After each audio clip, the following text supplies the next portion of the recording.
ബഹുമാന്യനായ പെട്ടെന്ന് കുറച്ച് പറയാനുണ്ട് സർ. ബഹുമാന്യനായ ശ്രീ കെ ബാബു അദ്ദേഹം ഇനി മത്സരിക്കുന്നില്ലെന്നൊക്കെ വാർത്തകൾ കാണുകയുണ്ടായി. അപ്പോൾ അദ്ദേഹവും പ്രഖ്യാപിച്ചതായിട്ടാണ് കാണുന്നത്. അപ്പൊ ഇനി മത്സരിക്കാൻ ഇല്ല എന്ന് ഉറപ്പായപ്പോൾ 2 ദിവസം അദ്ദേഹത്തിനൊരു സമാശ്വാസ സമ്മാനം എന്ന നിലയിൽ പ്രതിപക്ഷ നേതാവിന്റെ ചുമതല ഏൽപ്പിച്ചിരിക്കുകയാണ്. നോക്കൂ, അദ്ദേഹം ഇവിടെ പറഞ്ഞത് ഇന്ന് സഭ തീരുകയാണ് എന്നാണ്. സർ, ആരാണ് തീരുമാനിച്ചത് ഇന്ന് സഭ തീരാൻ പോകുന്നു എന്നത്? അല്ല, ബഹുമാന്യനായ ശ്രീ കെ ബാബു ഉൾപ്പെടെയുള്ള പ്രതിപക്ഷാംഗങ്ങൾ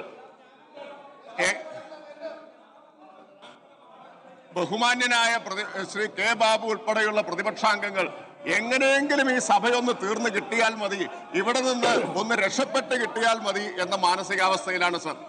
അതുകൊണ്ടാണ്, കാരണം അവർക്ക് ഈ സഭയിൽ സർക്കാരിനെതിരെ ഒരു കാതലായ പ്രശ്നവും ഉയർത്താൻ പറ്റുന്നില്ല. പ്രതിപക്ഷം എന്ന നിലയിൽ ഒരു ജനകീയ പ്രശ്നവും ഉയർത്താൻ അവർക്കില്ല.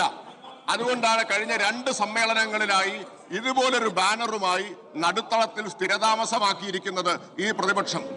ഈ പ്രതിപക്ഷത്തിന്റെ പാപ്പരത്വത്തെയാണ് കാണിക്കുന്നത്. സ്വന്തം സീറ്റിലിരിക്കാൻ അവിടെ ഇരുന്നു കൊണ്ടൊരു പ്രശ്നം ഉന്നയിക്കാൻ പോലും കഴിയാതെ രാവിലെ 9 മണിക്ക് തന്നെ നേരെ ഇറങ്ങിയാണ്. ചട്ടം 50 പ്രകാരമുള്ളൊരു നോട്ടീസ് ഇവർ തന്നിട്ട് കാലം എത്രയായി സർ? എത്ര കാലമായി? നേരെ വെല്ലിലിറങ്ങുകയാണ് സർ.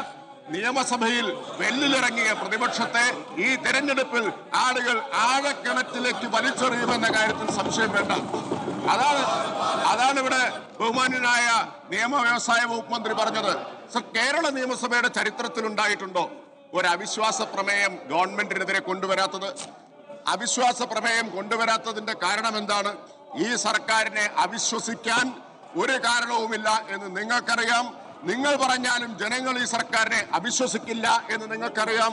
നിങ്ങൾക്ക് നിങ്ങളിൽ തന്നെ വിശ്വാസമില്ലാത്തത് കൊണ്ടാണ് ഒരു അവിശ്വാസ പ്രമേയം പോലും നിയമസഭയുടെ ചരിത്രത്തിലാദ്യമായി ഒരു ഗവൺമെന്റിനെതിരെ കൊണ്ടുവരാൻ കഴിയാത്ത നിലയിൽ പ്രതിരോധത്തിലായ നിരായുധരായ പ്രതിപക്ഷമായിട്ടാണ് നിങ്ങൾ ഈ സഭ പിരിയുമ്പോൾ തലകുനിച്ചിറങ്ങി പോകേണ്ടി വരിക ഇവിടെ നിന്ന് എന്ന് നിങ്ങൾ മനസ്സിലാക്കണം.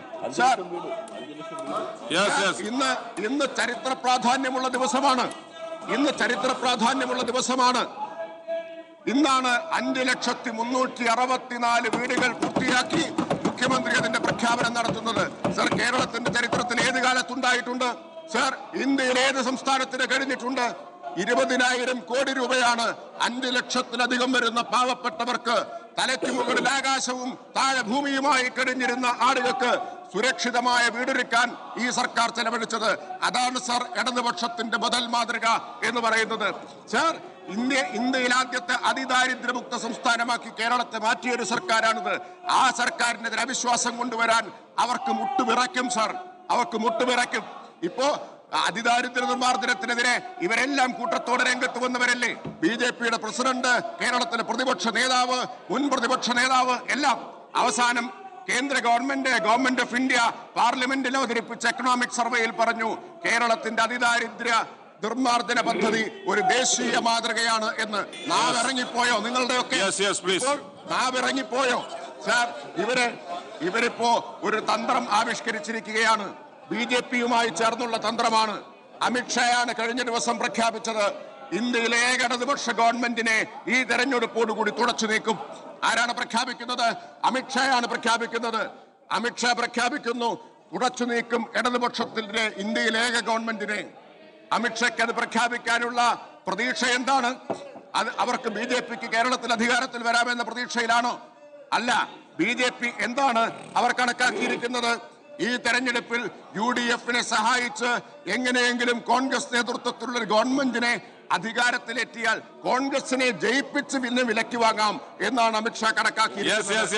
സാർ, കർണാടകയിൽ വിജയിച്ച കോൺഗ്രസിനെയാണ് വിലക്ക് വാങ്ങിയത്. ഗോവയിൽ വിജയിച്ച കോൺഗ്രസിനെയാണ് വിലക്ക് വാങ്ങിയത്. അരുണാചൽ പ്രദേശിൽ വിജയിച്ചവരെയാണ് മൊത്തത്തിൽ വിലക്കെടുത്തത് BJP. മഹാരാഷ്ട്രയിൽ വിജയിച്ച കോൺഗ്രസിനെയാണ് വിലക്ക് വാങ്ങിയത്. മണിപ്പൂരിൽ വിജയിച്ച കോൺഗ്രസിനെയാണ് വിലക്ക് വാങ്ങിയത്.